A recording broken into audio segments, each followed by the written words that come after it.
Next topic start ਕਰਦੇ ਹਾਂ ਆਪਾਂ ਨੇ ਦੋ ਪ੍ਰੋਬਲਮ ਆਈਆਂ ਸੀਗੀਆਂ ਸਟੂਡੈਂਟਸ ਨੂੰ। ਚਲੋ ਡਿਸਕਸ ਕਰਦੇ ਹਾਂ ਵਨ ਬਾਏ ਵਨ।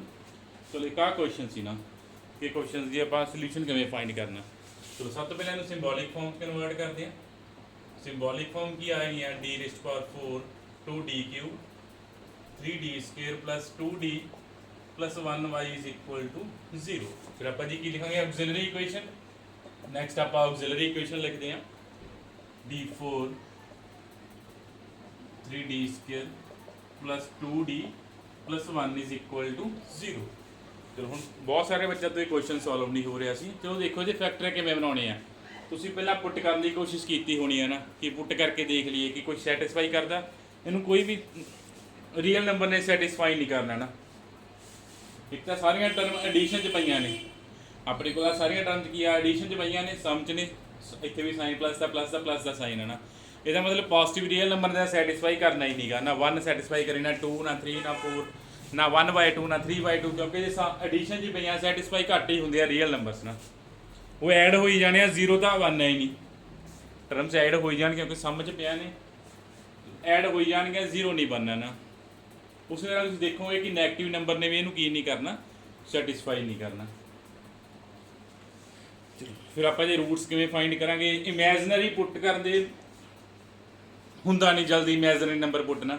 ਤੁਸੀਂ ਕਿਹੜਾ ਇਮੈਜਨਰੀ ਨੰਬਰ ਪੁੱਟ ਕਰੋਗੇ, ਆਇਓਟਾ ਪੁੱਟ ਕਰੋਗੇ, ਪਲੱਸ ਮਾਈਨਸ ਆਇਓਟਾ ਪੁੱਟ ਕਰੋਗੇ, 1 + 2 ਆਇਓਟਾ ਪੁੱਟ ਕਰੋਗੇ, ਉਹ ਆਪਾਂ ਨੂੰ ਨਹੀਂ ਪਤਾ ਲੱਗਦਾ ਆਪਾਂ ਇਮੈਜਨਰੀ ਨੰਬਰ ਕਿਵੇਂ ਪੁੱਟ ਕਰਨਾ। ਜਿੱਥੇ ਓਨਲੀ ਇਮੈਜਨਰੀ ਰੂਟ ਆਉਂਦੇ ਆ, ਜਿਵੇਂ ਇਸ ਕੁਐਸਚਨ 'ਚ ਓਨਲੀ ਇਮੈਜਨਰੀ ਰੂਟ ਮਿਲਣੇ ਆਪਾਂ ਨੂੰ, ਉੱਥੇ ਆਪਾਂ ਨੂੰ ਫੈਕਟਰ ਬਣਾਉਣੇ ਪੈਂਦੇ ਆ। ਇਕੁਏਸ਼ਨ ਤੋਂ ਫੈਕਟਰ ਬਣਾਉਣ ਦੀ ਕੋਸ਼ਿਸ਼ ਕਰਨੀ ਪੈਂਦੀ ਆ ਕਿ ਇਕੁਏਸ਼ਨ ਦੇ ਫੈਕਟਰ ਕਿਵੇਂ ਬਣਨਗੇ। ਸੋਚਣਾ ਪੈਣਾ ਤੁਹਾਨੂੰ ਇਸ ਇਕੁਏਸ਼ਨ ਦੇ ਫੈਕਟਰ ਕਿਵੇਂ ਬਣਨਗੇ। ਚਲੋ ਆਪਾਂ ਕੁਛ ਨਾ ਕੁਛ ਟਰਮ ਦੇਖਦੇ ਆ ਕਾਮਨ ਕਰਨ ਦੀਆਂ। ਚਲੋ ਆਪਾਂ ਕੀ ਕਰਦੇ ਆ, d4 ਜਿਹੜਾ 2d ਕਿਊਬ ਆ ਇਹਨੂੰ ਚੇਂਜ ਕਰ ਦਿੰਦੇ ਆ ਕਿੱਥੇ, d ਕਿਊਬ 'ਚ। ਇੱਕ d ਕਿਊਬ ਬਚ ਗਿਆ। ਐਂਡ ਆਹ ਵਾਲੇ 3d ਸਕੁਅਰ ਨੂੰ ਵੀ ਬ੍ਰੇਕ ਕਰ ਦਿੰਦੇ ਆ d square plus 2d square 'ਚ ਨਾ। ਫਿਰ ਆਪਾਂ ਕੀ ਕਰਦੇ ਆ, ਇਹ ਆਹ ਤਿੰਨ ਟਰਮ ਕੰਬਾਈਨ ਕਰ ਲੈਂਦੇ ਆ। ਪਿੱਛੇ ਕੀ ਬਚ ਗਿਆ, d cube plus 2d square plus 2d plus 1 is equal to 0। ਆ ਜਿਹੜੀਆਂ ਫਸਟ 3 ਟਰਮਸ ਹੈ ਜੋ ਆਪਾਂ d ਸਕੁਅਰ ਕਾਮਨ ਕਰ ਦਿੰਦੇ ਆ। ਕੀ ਬਚ ਗਿਆ, d square plus d plus 1 ਬਚ ਗਿਆ। ਪਲੱਸ ਜਿਹੜੀਆਂ ਆਹ ਟਰਮ ਬਚੀਆਂ ਇਹਨਾਂ ਨੂੰ ਵੀ ਆਪਾਂ ਅਲੱਗ-ਅਲੱਗ ਕਰ ਲੈਂਦੇ ਆ, d square plus d cube plus d square plus d। ਪਿੱਛੇ ਜੋ ਟਰਮ ਬਚ ਗਈਆਂ ਕੀ ਬਚ ਗਿਆ ਸੀ, ਇੱਕ d ਸਕੁਅਰ ਬਚ ਗਿਆ ਸੀ, ਇੱਕ d ਬਚ ਗਿਆ ਸੀ, ਇੱਕ 1 ਬਚ ਗਿਆ ਸੀ ਨਾ।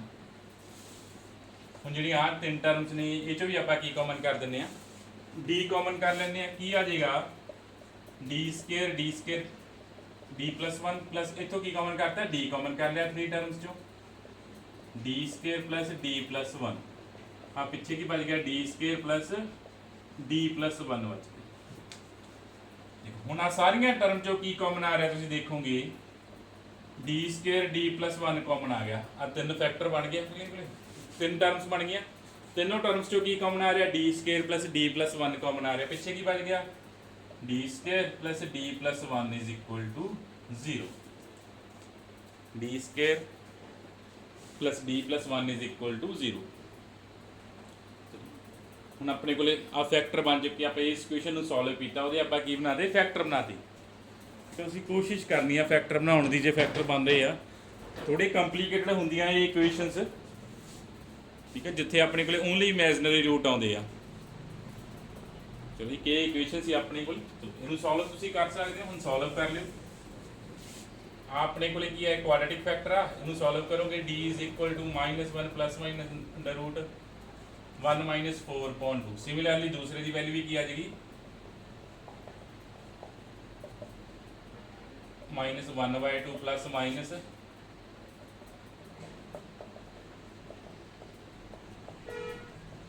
3/2। ਆਪਣੇ ਕੋਲ ਕੀ ਆ ਜਾਣਗੇ, ਇਮੈਜਨਰੀ ਰੂਟਸ ਆ ਜਾਣਗੇ। ਆਪਣੇ ਕੋਲ ਇਮੈਜਨਰੀ ਰੂਟਸ ਆ ਗਏ। 4 ਡਿਗਰੀ ਦੀ 4 ਆਰਡਰ ਦੀ ਇਕੁਏਸ਼ਨ ਸੀ ਆਪਣੇ ਕੋਲੇ। 4 ਹੀ ਆਪਣੇ ਕੋਲ ਕੀ ਆ ਗਏ, ਰੂਟ ਆ ਗਏ, ਪਲੱਸ ਮਾਈਨਸ 4 ਰੂਟ ਬਣ ਗਏ ਆਪਣੇ ਕੋਲੇ। ਹੁਣ ਜਿਹੜਾ ਰੂਟ ਆ ਉਹ ਰਿਪੀਟ ਕਰ ਗਏ, ਇਮੈਜਨਰੀ ਰੂਟ ਕੀ ਕਰਕੇ ਰਿਪੀਟ ਕਰ ਗਏ ਨਾ। ਚਲੋ ਜੇ ਇਮੈਜਨਰੀ ਰੂਟ ਰਿਪੀਟ ਕਰਦੇ ਆ ਫਿਰ ਆਪਣੇ ਕੋਲੇ ਸੋਲੂਸ਼ਨ ਕੀ ਆਉਂਦਾ। ਚਲੋ ਇਹ ਆਪਣੇ ਕੋਲੇ ਇਕੁਏਸ਼ਨ ਕਿਹੜੀ ਸੀ, ਹੋਮੋਜੀਨੀਅਸ ਇਕੁਏਸ਼ਨ ਸੀ। तो यही अपने को की बन जाना कंप्लीट सोल्यूशन बन जाना वा then complete solution is given by e the power minus x/2 c1 plus c2x cos root 3/2 plus c3 plus c4x sine under root 3/2 ये अपने को की आ गया कंप्लीट सोल्यूशन आ गया इस डिफरेंशियल इक्वेशन का।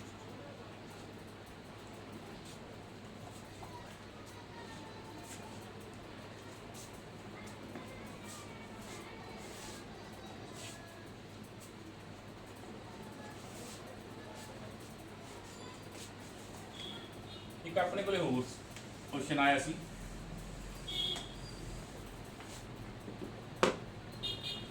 d raised to power 4 plus 4d cube 8d square plus 8d plus 1y is equal to 0 ਆਪਾਂ ਇਹ ਸੋਲਵ ਕਰਨੀ ਸੀ ਇਕੁਏਸ਼ਨ ਸੋਲਵ ਦਾ ਡਿਫਰੈਂਸ਼ੀਅਲ ਇਕੁਏਸ਼ਨ।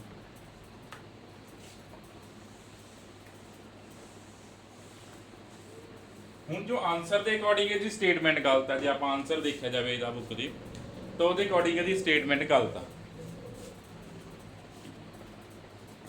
जो आंसर आ रहा है ਉਹਦੇ ਅਕੋਰਡਿੰਗ ਇਹਦੀ ਸਟੇਟਮੈਂਟ ਗਲਤ ਆ ਤੁਸੀਂ ਇਹਦੀ ਸਟੇਟਮੈਂਟ ਕਰੈਕਟ ਕਰ ਲੈਣੀ ਆ ਜਿੱਥੇ ਆ 1 ਆ ਉਹਦੀ ਜਗ੍ਹਾ ਆਪਣੇ ਕੋਲੇ ਕੀ ਆ 4 ਆਉਣਾ ਠੀਕ ਹੈ। ਇਸ ਕੁਐਸਚਨ ਦੀ ਸਟੇਟਮੈਂਟ ਕਰੈਕਟ ਕਰ ਲਿਓ ਜਿੱਥੇ ਆਪਣੇ ਕੋਲੇ ਕਾਂਸਟੈਂਟ 1 ਸੀ ਉੱਥੇ ਆਪਣੇ ਕੋਲੇ ਕੀ ਆਉਣਾ 4 ਆਉਣਾ ਫਿਰ ਇਹ ਇਕੁਏਸ਼ਨ ਸੋਲਵ ਹੋਣੀ ਆ।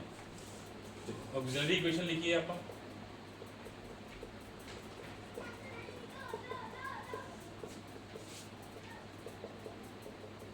ਜਿਵੇਂ ਲਾਸਟ ਕੁਐਸਚਨ ਸੋਲਵ ਕੀਤਾ ਸੇਮ ਐਜ਼ ਇਟ ਇਜ਼ ਇਹ ਕੁਐਸਚਨ ਸੋਲਵ ਹੋ ਜਾਣਾ।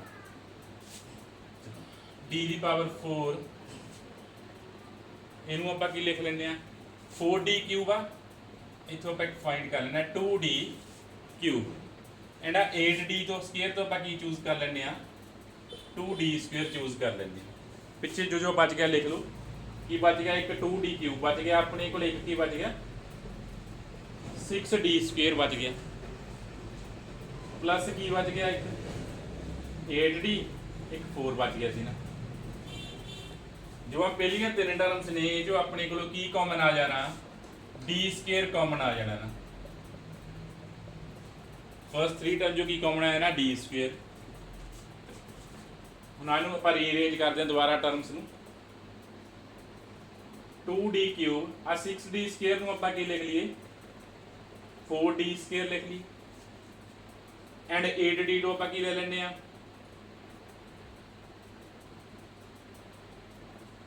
4d ਪਿੱਛੇ ਕੀ ਬਚ ਗਿਆ 4d ਸਕੁਅਰ ਲਿਖਿਆ ਸੀ ਤਾਂ 2d ਸਕੁਅਰ ਬਚ ਗਿਆ ਇੱਕ 4d ਬਚ ਗਿਆ ਇੱਕ ਹੋਰ ਆਪਣੇ ਕੋਲ ਕੀ ਬਚ ਗਿਆ 4 ਬਚ ਗਿਆ ਨਾ। ਤਾਂ ਹੁਣ ਜਿਹੜੀਆਂ ਆ ਤਿੰਨ ਟਰਮ ਬਚ ਗਈਆਂ ਇਹਨਾਂ ਤਿੰਨ ਟਰਮ ਚੋਂ ਕੀ ਕਾਮਨ ਆ ਜਾਊਗਾ 2d ਕਾਮਨ ਆ ਜਾਊਗਾ। ਜਿਹੜੀਆਂ ਆ 3 ਟਰਮ ਬਚ ਗਈਆਂ ਇਹਨਾਂ 3 ਟਰਮਸ ਚੋਂ ਕੀ ਕਾਮਨ ਆ ਜਾਊਗਾ 2 ਕਾਮਨ ਆ ਜਾਏਗਾ ਨਾ।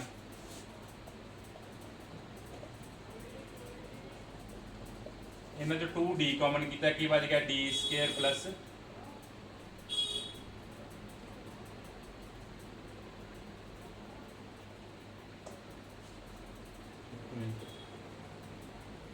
ये जो कॉमन क्यों ना 2d कॉमन किया कि 2d कॉमन आया कि बच गया d square plus 2d plus 2 last की बच गया लास्ट 2 कॉमन करता है d square plus 2d plus 2 is equal to 0 तो फैक्टर बन गया अपने को सारिया टर्म्स की कॉमन आ गया आ फैक्टर कॉमन आ गया ना पिछे की बच गया 2d plus 2 is equal to 0 अपने को इक्वेशन दे की बन गए फैक्टर बन गए d square plus 2d plus 2 d square plus 2d plus 2 ਹੁਣ ਇਹਨੂੰ ਸੋਲਵ ਕਰ ਲਓ d ਦੀਆਂ ਵੈਲਿਊਜ਼ ਕੀ ਆ ਜਾਣਗੀਆਂ -2 plus minus under root 4 minus 8/2 quadratic equation ਸੀ ਆਪਾਂ ਸੋਲਵ ਕਰ ਲਈ तो फर्दर सॉल्व कर लो -2 प्लस माइनस चुटकी बन गया -1 प्लस माइनस उल्टा -1 प्लस माइनस ए उल्टा तो अपने को डी दी वैल्यूज की आ गया -1 प्लस माइनस ए उल्टा एंड -1 प्लस माइनस ए उल्टा फिर वैल्यूज की आ गया इमेजनरी आईया ने तो इमेजनरी वैल्यू की कर रही सी रिपीट कर रही सी तो यदा आप सोल्यूशन लिख देंगे इसका सोल्यूशन की आ जाएगा ਚਲੋ ਹੋਮੋਜੀਨੀਅਸ ਇਕੁਏਸ਼ਨ ਦਾ ਕੰਪਲੀਟ ਸੋਲੂਸ਼ਨ ਹੀ ਆ ਜਾਣਾ ਆਪਣੇ ਕੋਲੇ। ਕੀ ਆ ਜਾਏਗਾ ਸੋਲੂਸ਼ਨ e ਦੀ power -x c1 c2x cos x c3 c4x sin x। ਠੀਕ ਹੈ, ਤੁਹਾਨੂੰ ਰੂਟਸ ਦੇ ਕੋਰਸਪੋਂਡਿੰਗ ਸੋਲੂਸ਼ਨ ਲਿਖਣਾ ਆਉਣਾ ਚਾਹੀਦਾ ਵਾ ਕਿ ਰੂਟਸ ਰਿਪੀਟ ਕਰ ਰਹੇ ਆ, ਇਮੇਜਨਰੀ ਰੂਟਸ ਨੇ ਜਾਂ ਇਮੇਜਨਰੀ ਰੂਟ ਫਰਦਰ ਰਿਪੀਟ ਕਰ ਰਹੇ ਆ, ਉਹ ਤੁਸੀਂ ਕਰ ਲੈਣਾ ਵਾ। ਹਾਂ, ਜੇ ਕੋਈ ਕੁਐਸਚਨ ਆਇਆ ਇਰਰੈਸ਼ਨਲ ਰੂਟ ਵਾਲਾ ਉਹ ਜ਼ਰੂਰ ਦੱਸਿਓ। ਠੀਕ ਹੈ, ਉਹ ਵੀ ਆਪਾਂ ਕਰਾਂਗੇ ਜੇ ਕਿਸੇ ਕੁਐਸਚਨ 'ਚ ਕੀ ਬਣੇ ਇਰਰੈਸ਼ਨਲ ਰੂਟ ਬਣੇ। ਠੀਕ ਹੈ, ਉਹ ਦੱਸ ਦਿਓ, ਉਹ ਵੀ ਆਪਾਂ ਕੁਐਸਚਨ ਕਰ ਲਾਂਗੇ। ਉਹ ਸੇਮ ਐਜ਼ ਇਟ ਇਜ਼ ਉਹਦੇ ਸੋਲੂਸ਼ਨ ਵੀ ਕਿਵੇਂ ਲਿਖੀ ਜਾਣਾ ਜੇ ਇਰਰੈਸ਼ਨਲ ਰੂਟ ਹੈ, ਜਿਵੇਂ ਆਪਾਂ ਇਮੇਜਨਰੀ ਅਜੇ ਲਿਖਦੇ ਹਾਂ, ਇਮੇਜਨਰੀ ਦੇ ਲਿਖਦੇ ਹਾਂ। ਜਿੱਥੇ ਟ੍ਰਿਗਨੋਮੈਟਰੀ ਫੰਕਸ਼ਨਸ ਨੇ ਉੱਥੇ ਆਪਣੇ ਕੋਲੇ ਜਸਟ ਕੀ ਆਉਣੇ ਆ, ਹਾਈਪਰਬੋਲਿਕ ਫੰਕਸ਼ਨਸ ਆ ਜਾਣੇ ਆ।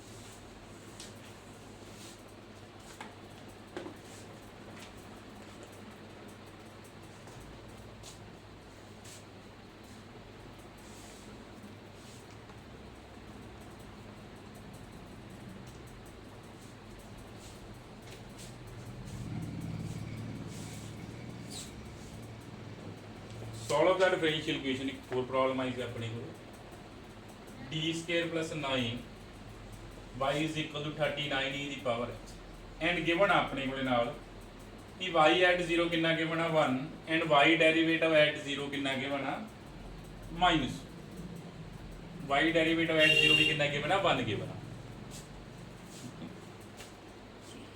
ਆ ਜਿਹੜੀਆਂ ਦੋ ਕੰਡੀਸ਼ਨ ਜੇ ਗਿਵਨ ਹੋਣ ਕੁਐਸਚਨ 'ਚ, ਇਹ ਕੰਡੀਸ਼ਨ ਕਿਹਦੇ ਲਈ ਗਿਵਨ ਹੁੰਦੀਆਂ ਨੇ, ਕਨਸਟੈਂਟਸ ਜੋ ਆਰਬਿਟਰੀ ਕਨਸਟੈਂਟ ਆਉਂਦੇ ਆ ਉਹਨਾਂ ਨੂੰ ਫਾਈਂਡ ਕਰਨ ਲਈ ਗਿਵਨ ਹੁੰਦੀ ਆ ਆਪਾਂ ਨੂੰ।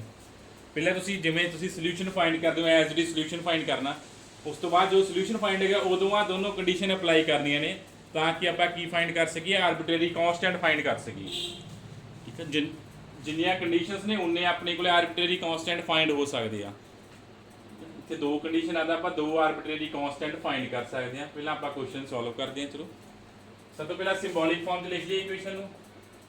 ਸਿੰਬੋਲਿਕ ਫਾਰਮ ਤਾਂ ਲਿਖੀ ਹੋਈ ਹੈ ਨਾ। ਸਭ ਤੋਂ ਪਹਿਲਾਂ ਆਪਾਂ ਕੀ ਲਿਖਦੇ ਹਾਂ, ਆਕਸਿਲਰੀ ਇਕੁਏਸ਼ਨ। ਆਕਸਿਲਰੀ ਇਕੁਏਸ਼ਨ ਕੀ ਆ ਜਾਣੀ ਆ, d ਸਕੁਅਰ ਪਲੱਸ 9 ਨੂੰ ਕੀ ਪੁੱਟ ਕਰ ਦਾਂਗੇ 0, ਜੋ ਫੰਕਸ਼ਨ ਆਫ d ਆ ਉਹਨੂੰ ਆਪਾਂ ਕੀ ਪੁੱਟ ਕਰ ਦਿੰਦੇ ਆ 0 ਪੁੱਟ ਕਰ ਦਿੰਦੇ ਆ, ਤਾਂ ਆਪਣੇ ਕੋਲੇ ਕੀ ਆ ਜਾਂਦੀ ਹੈ ਆਕਸਿਲਰੀ ਇਕੁਏਸ਼ਨ।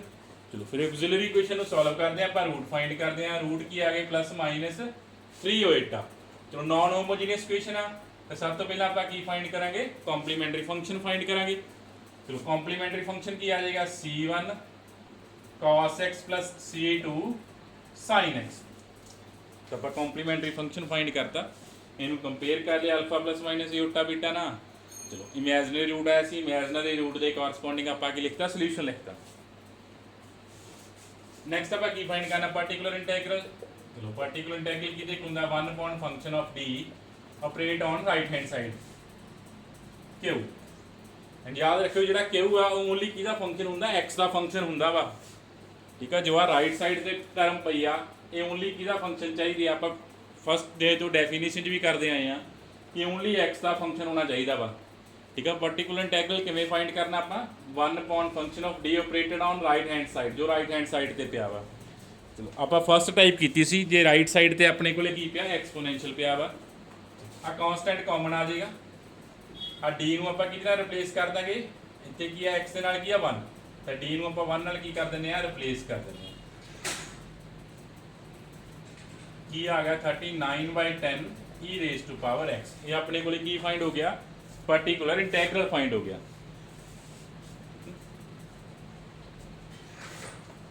ਤਾਂ ਆਪਣੇ ਕੋਲੇ ਕੀ ਆ ਗਿਆ, ਕੰਪਲੀਟ ਸੋਲੂਸ਼ਨ ਆ ਗਿਆ। therefore complete solution of 1 complementary function plus particular integral ਕੀ ਆਇਆ ਸੀ c1 cos x c2 sin x। particular ਕੀ ਆਇਆ 39/10 e ਦੀ ਪਾਵਰ x।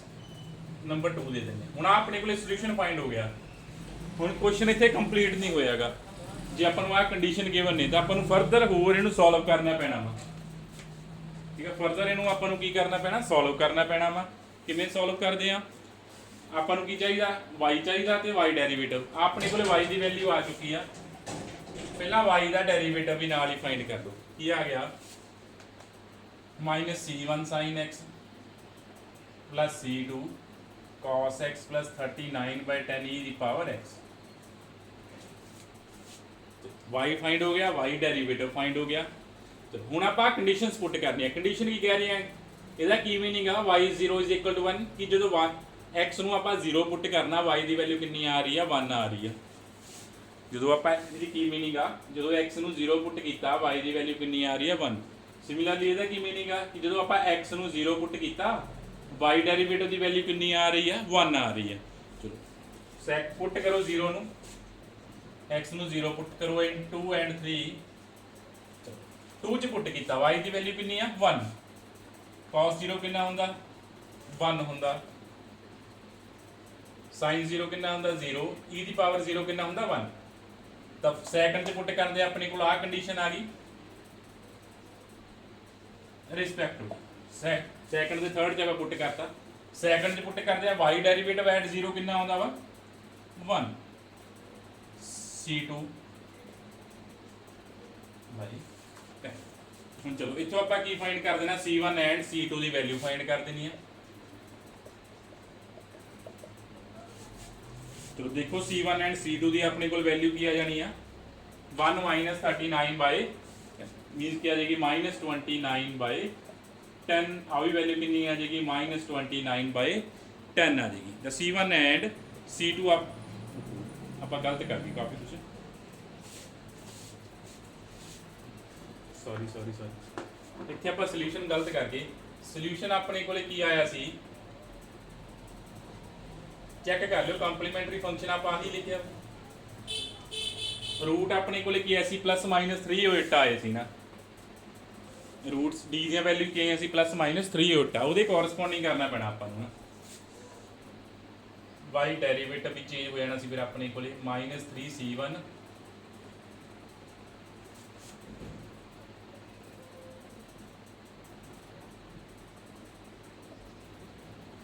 ਵੈਲਿਊਜ਼ ਵੀ ਚੇਂਜ ਹੋ ਗਈਆਂ।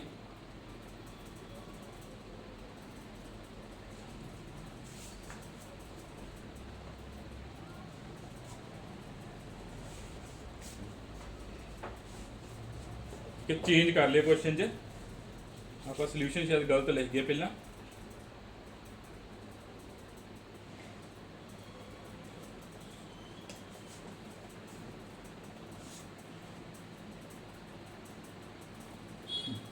ਹੁਣ ਠੀਕ ਸੀ ਸੋਲੂਸ਼ਨ ਆਪਣੇ ਕੋਲੇ। ਇਹ ਕੰਪਲੀਮੈਂਟਰੀ ਫੰਕਸ਼ਨ ਆਪਾਂ ਇੱਥੇ ਗਲਤ ਲੈ ਗਏ ਸੀ ਪਹਿਲਾਂ।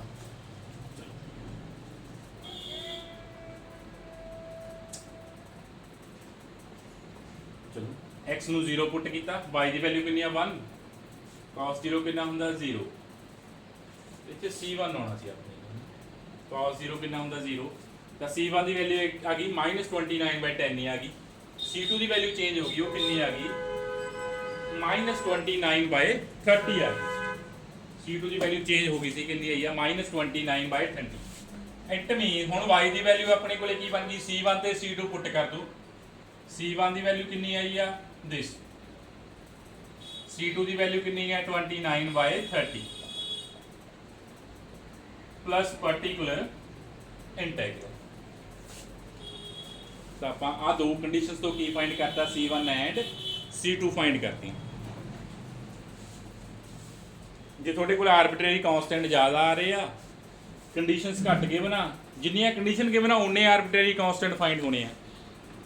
ਠੀਕ ਆ, ਜੇ ਕੰਡੀਸ਼ਨਸ ਘੱਟ ਨੇ ਆਰਬਿਟਰੀ ਕਾਂਸਟੈਂਟ ਤੁਹਾਡੇ ਕੋਲ ਇਕੁਏਸ਼ਨ 'ਚ ਜ਼ਿਆਦਾ ਆ ਰਹੇ ਨੇ, ਜਿੰਨੇ ਫਾਈਂਡ ਹੋ ਗਏ ਉਨੇ ਫਾਈਂਡ ਕਰ ਦਿਓ। ਥਰਡ ਨੂੰ ਐਜ਼ ਇਟ ਇਜ਼ ਰਹਿਣ ਦਿਓ, ਫਿਰ ਜਦ ਜਿਹੜੇ ਬਚ ਜਾਣਗੇ ਉਹਨਾਂ ਨੂੰ ਐਜ਼ ਇਟ ਇਜ਼ ਹੀ ਰਹਿਣ ਦਿਓ।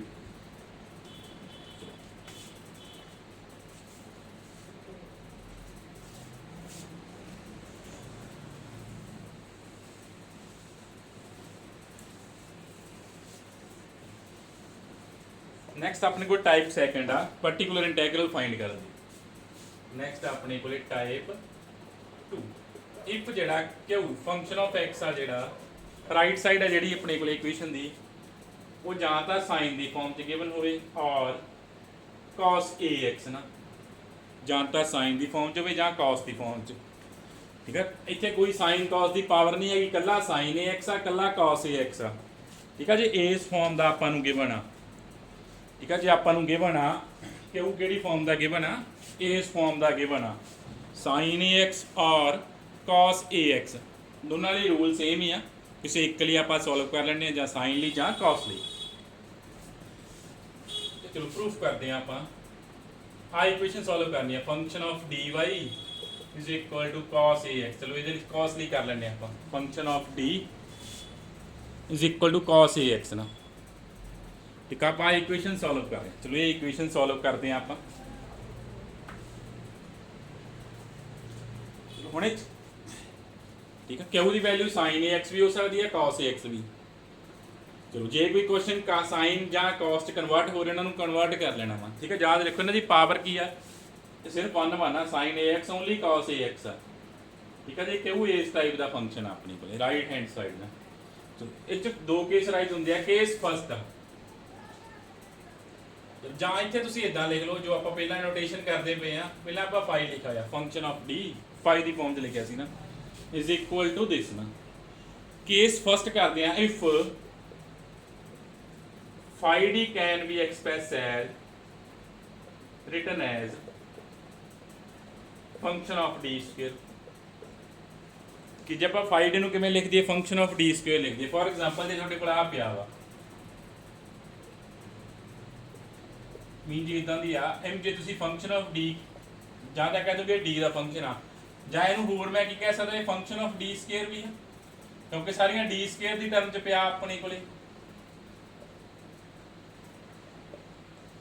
ਠੀਕ ਹੈ। ਜੇ ਸਾਰੀਆਂ ਟਰਮ डी ਸਕੁਅਰ ਦੀ ਫਾਰਮ 'ਚ ਨੂੰ ਆਪਾਂ ਲਿਖ ਸਕਦੇ ਫੰਕਸ਼ਨ ਆਫ डी ਸਕੁਅਰ, ਜਿਵੇਂ ਆ ਸੀ ਇਹਨੂੰ ਜਾਂ ਤੁਸੀਂ ਫੰਕਸ਼ਨ ਆਫ डी ਵੀ ਕਹਿ ਸਕਦੇ ਹੋ, ਜਾਂ ਹੋਰ ਮੈਂ ਇਹਨੂੰ ਕੀ ਕਹਿ ਸਕਦਾ ਕਿ ਇਹ ਫੰਕਸ਼ਨ ਆਫ डी ਸਕੁਅਰ ਵੀ ਹੈ, ਕਿਉਂਕਿ ਸਾਰੀਆਂ ਟਰਮ डी ਸਕੁਅਰ ਦੀਆਂ ਪਾਵਰ 'ਚ ਹੀ ਹੈ ਨਾ, डी ਸਕੁਅਰ ਦੀਆਂ ਪਾਵਰ ਚੱਲਦੀਆਂ ਪਈਆਂ ਨੇ। ਤਾਂ ਆਪਣੇ ਕੋਲ ਫਸਟ ਕੇਸ ਇਹੀ ਆ ਕਿ ਜਿਹੜਾ ਆਪਣੇ ਕੋਲ ਜੇ ਫੰਕਸ਼ਨ ਆਫ ਡੀ ਆ, ਜਿਹਨੂੰ ਆਪਾਂ ਐਕਸਪ੍ਰੈਸ ਕਰਾ ਦਈਏ ਇਨ ਦਾ ਫਾਰਮ ਆਫ, ਜਾਂ ਰਿਟਨ ਲਿਖ ਦਈਏ, ਕਿਵੇਂ ਲਿਖ ਦਈਏ, function of D square the farm 'ਚ ਲਿਖ ਦਈਏ। ਜੇ ਆਪਾਂ ਫਾਈ ਡੀ ਨੂੰ ਕਿਵੇਂ ਲਿਖ ਦਈਏ, function of D square the farm 'ਚ ਲਿਖ ਦਈਏ, ਤਾਂ ਆਪਾਂ ਪ੍ਰੂਫ ਕਰਨਾ ਇਹ 'ਚ, ਪ੍ਰੂਫ ਕਰਨਾ ਆਪਾਂ ਕਿ 1 F D square cos A x की इक्वल होना 1 F of minus A square cos A x, ठीक है। जे फाई डी नूं आपां इस फॉर्म च लिखता, मीन की कहने का मतलब आ कि जे फाई डी च कलियां डी दियां ईवन पावर्स पईयां ने, ठीक है। किवें नीगा फाई डी नूं इस फॉर्म च लिखण दा, किवें नीगा कि जे फाई डी च कलियां डी दियां ईवन पावर्स ने, जिवें आपां हुण लिखिया सी डी दी पावर 4, डी दी पावर 2, डी दी पावर 6, मीन जे डी दियां ईवन पावर्स ने ना, तो फिर ये किमें सॉल्व होना वा, आप प्रूव करना वा, प्रूव दैट दिस आप किमें एक्सप्रेस करा फंक्शन ऑफ डी स्क्वेयर, तो सारियां डी दी पावर्स ने। चलो सब तो पहले देखो derivative of cos A x की हुंदा वा, डी मीनस फर्स्ट डेरिवेटिव की हुंदा, derivative minus a sine A x, ਇਹਦਾ ਸੈਕੰਡ ਡੈਰੀਵੇਟਿਵ ਕੀ ਹੁੰਦਾ,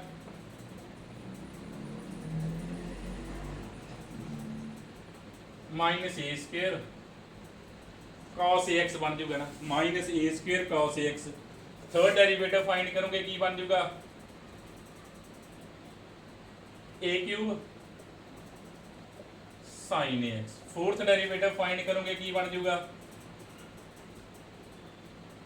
ए दी पावर 4 कॉस ए एक्स ना। हुण मैं फोर्थ डेरिवेटिव नूं इस तरह लिखदा, कोई फर्क तो नहीं पऊगा, माइनस ए स्क्वेयर का स्क्वेयर, जिहड़ा फोर्थ डेरिवेटिव आया इनू आप इस तरह एक्सप्रैस कराता कि माइनस ए स्क्वेयर का स्क्वेयर कॉस ए एक्स ना,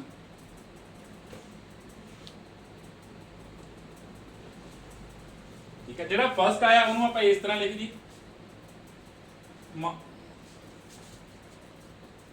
माइनस ए स्क्वेयर की पावर 1, कोई फर्क तो नहीं पिया अपने को। सैकंड डेरिवेटिव की सी माइनस ए स्क्वेयर कॉस ए एक्स, इनू आप लिखता माइनस ए स्क्वेयर की पावर 1। फोर्थ डेरिवेटिव की लिखता माइनस ए स्क्वेयर की power 2, up to so on. Derivatives आप फाइंड करते चलांगे, अप टू सो ऑन आप डेरिवेटिव जो फिफ्थ फाइंड कर देंगे, तो फिफ्थ डेरिवेटिव की आना अपने को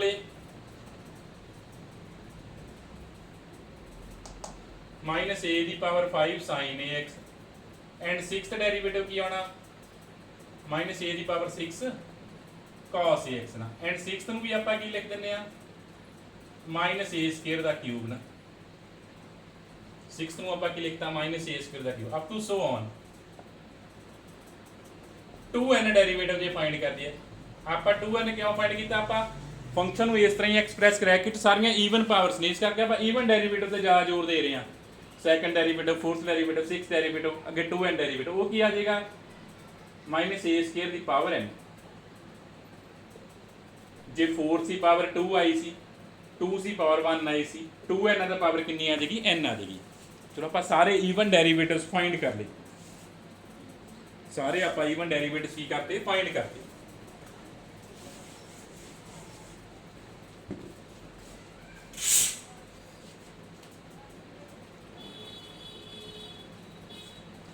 इनू आपां होर की लिख सकते हैं D square n D square n इत्थों अपने कोले की एक्सप्रैस करता कि जो फंक्शन ऑफ डी स्क्वेयर आ उन्होंने आपां किहड़ी फॉर्म च लिखता ए स्क्वेयर च कन्वर्ट करी जाने कि जो डी स्क्वेयर आ उन्होंने आपां की लिखी जाने माइनस ए स्क्वेयर चेंज करी जाने इट मीनस अपने कोले की आ गया कि जो फंक्शन ऑफ डी स्क्वेयर आ ऑपरेट ऑन cos ax वो किधे चेंज हो गया function of minus A square change हो गया ना सारे डेरीवेटिव इत्थे डी जे नूं आपां लिखना होवे इहनूं की लिख देना डी स्क्वेयर दा क्यूब ना ਇਹਦਾ मतलब डी स्क्वेयर की चेंज हो जाता माइनस ए स्क्वेयर ਇਹਦਾ मतलब ਜਿਹੜਾ फंक्शन ऑफ डी स्क्वेयर आ वो अपने कोले किहदे चेंज हो जाएगा function of minus A square change हो जाएगा हुण दोनों साइड ऑपरेट करो operate both side by 1 upon F D square operate किया 1 अपॉन एफ डी स्क्वेयर नाल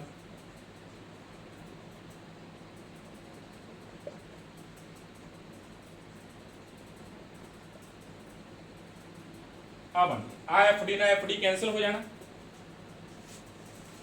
आ एफ डी अपने कोले की हो जाना वा कैंसल हो जाना वा तो की बच गया cos ax बच गया and function of minus A square की होना ये कांस्टेंट होना क्योंकि ए अपने कोले कांस्टेंट आना आ ए की होगा कांस्टेंट होगा ए आ अपने कोले की बन जाना कांस्टेंट बन जाना ये ऑपरेटर नहीं रहना ये की बन जाना कांस्टेंट पर क्वेश्चन च भी देखांगे इस अपने कोले की बनना कांस्टेंट बनना जब ये कांस्टेंट बन गया तो कॉमन आ गया आ जिहड़ा ऑपरेटर सी ये ओनली किथे डिफाइन हो गया cos ax तो इत्थों अपने कोले की आ गया 1 over F D square cos ax की आ गया 1 upon function of minus A square cos ax तो अपने कोले प्रूफ हो गया कि जब आप फाई डी नूं किवें एक्सप्रैस कीता सी फंक्शन ऑफ डी स्क्वेयर से एक्सप्रैस कीता तो जो वो cos x अप्लाई किया ऑपरेट किया तो अपने कोले किवें 1 upon function of minus A square into cos ax similarly अपने को थ्योरम हो जानी है साइन ली जिते इतने cos आ उत्थे साइन आ जाएगा ठीक है बुक च मैंने लगता है साइन ली की लिखी हुई है थ्योरम आप cos ली कर लेना ठीक है जिते इतने cos आ उत्थे साइन आ जाएगा तो रूल की बन गया कि जे अपने को 1 अपॉन फंक्शन ऑफ डी पिया वा तो सब तो पहला आप की करना फंक्शन ऑफ डी नूं किवें एक्सप्रैस करना फंक्शन ऑफ डी स्क्वेयर च एक्सप्रैस कर देना फंक्शन ऑफ डी स्क्वेयर च एक्सप्रैस करा देना फिर डी स्क्वेयर नूं की पुट कर देना वा माइनस सॉरी फिर आप डी स्क्वेयर नूं की पुट कर देना minus of A square put कर देना अपने कोले रूल सी ठीक है पुट की करना वा डी स्क्वेयर नूं की पुट करना माइनस ऑफ ए स्क्वेयर आ नेगेटिव बाहर आ ठीक है माइनस ऑफ ए स्क्वेयर ये ना हो माइनस ए का स्क्वेयर कर दूँ ना ये नैगेटिव बाहर अपने को डी स्क्वेयर की पुट करना minus of A square solve कर दो provided F of minus A square non zero provided F of minus A square की होवे नॉन जीरो होवे provided F of minus A square की होवे नॉन जीरो होवे चलो जे जीरो आ गया if F of minus A square की बन गया जीरो बन गया आ पार्टिकुलर इंटीग्रल सॉल्व कर रहे सी अपन देन ये किहदे होना जिवें आपां एक्सपोनेंशियली रूल कीता सी x 1 upon derivative of this function ਇਹਦਾ ਜਿਹੜਾ ਡਿਨੋਮੀਨੇਟਰ 'ਚ ਵੀ ਆ ਫੰਕਸ਼ਨ ਆਫ ਡੀ ਸਕੁਅਰ ਦਾ ਫਿਰ then operate on cos ax x ਨਾਲ ਮਲਟੀਪਲਾਈ ਆ ਡਿਨੋਮੀਨੇਟਰ ਦਾ ਡੈਰੀਵੇਟਿਵ ਦੁਬਾਰਾ ਆਪਰੇਟ ਕਰ ਦੇਣਾ cos ax ਦੀ ਫਿਰ ਆਪਾਂ ਇਹ ਰੂਲ ਦੁਬਾਰਾ ਅਪਲਾਈ ਕਰ ਦੇਣਾ ਤੇ ਦੁਬਾਰਾ ਫਿਰ ਇਹ ਕੀ ਬਣ ਗਿਆ ਡਿਨੋਮੀਨੇਟਰ 0 ਆਉਂਦਾ ਹੋਇਆ ਅਗੇਨ ਐਂਡ ਅਗੇਨ ਆਪਾਂ ਇਹ ਰੂਲ ਅਪਲਾਈ ਕਰੀ ਜਾਣਾ ਅਗੇਨ ਐਂਡ ਅਗੇਨ ਆਪਾਂ ਇਹ ਰੂਲ ਕੀ ਕਰ ਦੇਣਾ ਅਪਲਾਈ ਕਰ ਦੇਣਾ ਹੁਣ ਆਪਾਂ ਕਰਦੇ ਹਾਂ ਸੈਕੰਡ ਕੇਸ ਨੈਕਸਟ ਆਪਾਂ ਕਰਦੇ ਹਾਂ ਸੈਕੰਡ ਕੇਸ ਕਰਦੇ ਹਾਂ ਹੁਣ ਸੈਕੰਡ ਕੇਸ ਕੀ ਆ ਇਹ ਤਾਂ ਫਸਟ ਕੇਸ ਕੀਤਾ ਕਿ ਜੇ ਆਪਣੇ ਕੋਲ ਆਪਾਂ ਫੰਕਸ਼ਨ ਨੂੰ ਕਿਵੇਂ ਐਕਸਪ੍ਰੈਸ ਕਰਾਤਾ as a function of D square express ਕਰਾਤਾ ਕੇਸ ਸੈਕੰਡ ਆ if phi d contain odd power of d ਜੇ phi d ਚ odd power ਵੀ ਆ ਰਹੀਆਂ ਹੁਣ ਫਿਰ ਆਪਾਂ phi d ਨੂੰ ਕੀ ਲਿਖਣਾ ਵਾ then phi d can be written as ਜਿਹੜੀਆਂ d ਸਕੁਅਰ ਵਾਲੀਆਂ ਉਹ ਅਲੱਗ ਕਰ ਲੈਣੀਆਂ ਨੇ ਜਿਹੜੀਆਂ ਈਵਨ ਟਰਮਸ ਨੇ ਉਹ ਅਲੱਗ ਕਰਤੀਆਂ ਉਹਨਾਂ ਨੂੰ ਕਿਵੇਂ ਐਕਸਪ੍ਰੈਸ ਕਰਾਤਾ in the form of d square express ਕਰਾਤਾ प्लस ਜਿਹੜੀਆਂ ऑड टर्म बच गया उन्होंने जो d कॉमन कढ़ना जो ऑड टर्म जो d कॉमन कढ़ दोगे पिछे फिर ईवन टर्म बच जाएगियां उन्होंने फिर किवें एक्सप्रैस करा देना function of d square express करा देना उन्होंने फिर आप किवें एक्सप्रैस करा देना फंक्शन ऑफ d स्क्वायर ठीक है जे थोड़े कोले फाई डी की आ रही हुई ऑड पावर आ रही हुई तो आप किवें लिखना पहला तो ईवन टर्म लग कढ़ देनी जी ईवन टर्म हुई उन्होंने एक्सप्रैस करा देना फंक्शन ऑफ d स्क्वायर फिर ਜਿਹੜੀਆਂ ऑड बच गई ऑड तो डी कॉमन कट के पिछे ईवन बच जाएंगे डी कॉमन कट के वो ਜਿਹੜੀਆਂ ਈਵਨ बच गई दोबारा उन्होंने फिर की एक्सप्रैस करा देना फंक्शन ऑफ डी स्क्वायर च एक्सप्रैस करा देना ਹੁਣ ਆਪਾਂ सॉल्व करते हैं ਇਹਦੇ ਲਈ ਪਾਰਟਿਕੂਲਰ ਇੰਟੈਗਰਲ ਕਿਵੇਂ सॉल्व करना तो पार्टिकुलर इंटीग्रल अपने को की होना सी 1/phi d operate on cos ax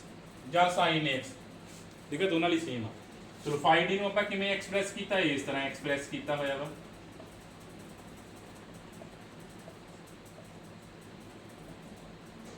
ਹੁਣੇ ਆਪਾਂ ਰੂਲ ਕਰ ਲਿਆ ਕਿ ਜਿਹੜਾ d ਸਕੁਅਰ ਆ ਉਹਨੂੰ ਆਪਾਂ ਰਿਪਲੇਸ ਕਰ ਦੇਣਾ ਕਿਹਦੇ ਨਾਲ ਮਾਈਨਸ ਆਫ a ਸਕੁਅਰ ਨਾਲ ਜਿਹੜਾ d ਸਕੁਅਰ ਆ ਉਹਨੂੰ ਆਪਾਂ ਕਿਹਦੇ ਨਾਲ ਰਿਪਲੇਸ ਕਰ ਦੇਣਾ ਮਾਈਨਸ ਆਫ a ਸਕੁਅਰ ਨਾਲ ਇਹਨਾਂ ਨੂੰ ਆਪਾਂ ਨਾਮ ਦੇ ਦਈਏ ਆ ਕਾਂਸਟੈਂਟ ਹੋਣੇ ਆ ਇਹਨਾਂ ਨੂੰ ਨਾਮ ਦੇ ਦਿੰਨੇ ਆਪਾਂ f1 ਨਾਲ ਨੂੰ p ਦਾ ਨਾਮ ਬਿਕੋਜ਼ ਇਹ ਕਾਂਸਟੈਂਟ ਹੋਣੇ ਇਹਨਾਂ ਨੂੰ ਨਾਮ ਦੇਤਾ ਮੈਂ p ਤੇ q ਦਾ ਨਾ ठीक है f1 माइनस a स्क्वायर ਨੂੰ ਕੀ ਨਾਮ ਦੇਤਾ p the f2 minus a square ਨੂੰ ਕੀ ਨਾਮ ਦੇਤਾ q ਦਾ ਕਾਂਸਟੈਂਟ ਸੇ ਇਹਨਾਂ ਨੂੰ ਕਾਂਸਟੈਂਟ ਨਾਮ ਦੇਤਾ ਆਪਣੇ ਕੋਲੇ ਕੀ ਬਚਿਆ ਆ ਬਚ ਗਿਆ ਸੀ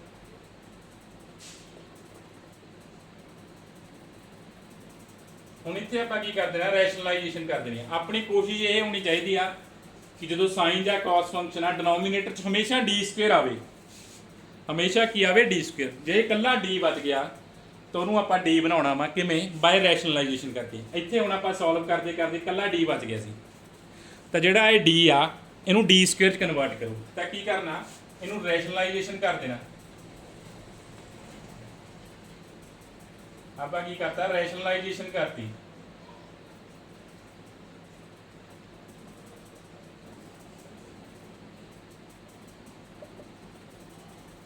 पहले की बन गया p square minus d square q cos ax ਹੁਣ देखो चले डिनोमिनेटर च फिर की आ गया d स्क्वायर आ गया डिनोमिनेटर च अपने कोले की आ गया वा d स्क्वायर आ गया देखो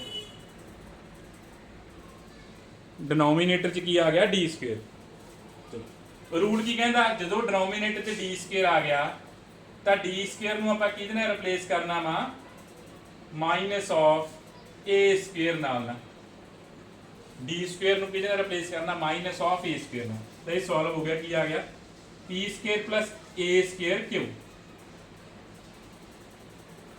ਪਿੱਛੇ ਜੋ ਬਚ ਗਿਆ ਇਹਨੂੰ ਇਹਦੇ ਤੇ ਆਪਰੇਟ ਕਰ ਦੇਣਾ ਇੱਥੇ d ਪਿਆ ਵਾ ਜਿਹੜਾ ਉੱਪਰ ਟਰਮ ਪਈ ਹੈ ਤੇ d ਪਿਆ ਨਾ ਜੋ d ਆ ਗਿਆ ਮੀਨ ਆ ਉੱਪਰ ਇਹਨੂੰ ਆਪਰੇਟਰ ਆ ਇਹਨੂੰ ਆਪਰੇਟ ਕਰ ਦਿਓ p cos ax minus q d cos ax d means derivative तो इतने डेरिवेटिव कर दो d cos x ਇੱਥੇ ਡੀ ਦਾ ਕੀ ਮੀਨਿੰਗ ਆ ਡੈਰੀਵੇਟਿਵ, ਤਾਂ ਤੁਸੀਂ ਇੱਥੇ ਡੈਰੀਵੇਟਿਵ ਕਰ ਦੇਣਾ। ਐਂਡ ਆਪਣੇ ਕੋਲੇ p ਕਿਹਦੇ equal C f1 function of minus a square, q ਕਿਹਦੇ equal C f2 function of minus a square. ਠੀਕ ਆ, d ਦਾ ਕੀ ਮੀਨਿੰਗ ਆਪਾਂ ਇੱਥੇ ਡੈਰੀਵੇਟਿਵ ਕਰ ਦੇਣਾ। ਤੋਂ ਨੈਕਸਟ ਸਟੈਪ ਤੇ ਡੈਰੀਵੇਟਿਵ ਆ ਜਾਊਗਾ, ਕੀ ਆ ਜਾਊਗਾ plus aq sin ax plus aq sin ax। ਇਹ ਆਪਣੇ ਕੋਲ ਇਕੁਏਸ਼ਨ ਸੋਲਵ ਹੋ ਗਈ, ਦੋਨੋਂ ਇਕੁਏਸ਼ਨਸ ਕਰ ਲਈਆਂ। ਜੇ ਫੰਕਸ਼ਨ ਆਫ ਡੀ ਚ ਕੱਲੀਆਂ ਈਵਨ ਟਰਮਸ ਨੇ ਐਂਡ ਸੈਕੰਡ ਜੇ ਕੀ ਆਪਣੇ ਕੋਲੇ ਆਡ ਟਰਮਸ ਨੇ। ਜਦੋਂ ਕੁਐਸਚਨਸ ਕਰੋਗੇ ਉਦੋਂ ਜ਼ਿਆਦਾ ਕਲੀਅਰ ਹੋ ਜਾਏਗਾ ਇਹ ਤੁਹਾਨੂੰ ਵੇ। ਠੀਕ ਹੈ, ਜੇ ਰੂਲ ਫੇਲ ਹੁੰਦਾ ਐਜ਼ ਇਟ ਇਜ਼ ਜਿਵੇਂ ਪਿਛਲਾ ਰੂਲ ਕੀਤਾ ਉਵੇਂ ਹੀ ਅਪਲਾਈ ਕਰਨਾ। ਠੀਕ ਹੈ, ਜੇ ਰੂਲ ਫੇਲ ਹੋ ਰਿਹਾ ਆਪਾਂ ਜਿਵੇਂ ਲਾਸਟ ਰੂਲ ਕੀਤਾ ਸੀ ਉਹੀ ਕੇਸ ਰਹਿਣਾ ਵਾ। ਬਾਕੀ ਆਪਾਂ ਕੱਲ ਕਰਾਂਗੇ।